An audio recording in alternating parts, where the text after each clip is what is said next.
साबिक वज़ीर और सिद्दीपेट के रुकने असेंबली हरीश राव ने कहा कि सुरेंदर रेड्डी ने कल मेडचल महकमा ज़राअत के दफ्तर के सामने खुदकुशी की। वो खुदकुशी नहीं थी बल्कि कांग्रेस हुकूमत का कत्ल था।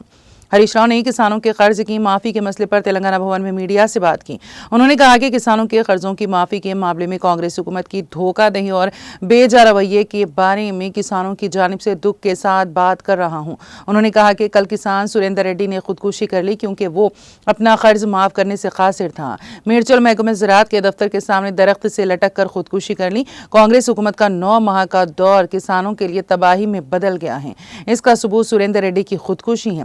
सुरेंदर रेड्डी ने अपने खुदकुश नोट में वाज़ेह तौर पर लिखा है, बैंक की पासबुक पर ही उन्होंने एक खुदकुशी नोट लिखा था। मेरी मौत की वजह फसल का कर्ज माफ ना करना था। मेरी मौत की वजह फसल का कर्जे का शाखसाना है। सुरेंदर रेड्डी और उनकी मां एक ही राशन कार्ड में होने की वजह से कर्ज माफ नहीं किया गया है। दोनों पर फसल का कर्ज है। बैंक मैनेजर ने कहा कि चूंकि राशन कार्ड एक ही हैं, इसलिए सिर्फ एक शख्स को कर्ज माफी मिलेगी। हरीश राव ने कहा कि सुरेंदर रेड्डी ने इसी वजह से खुदकुशी की है।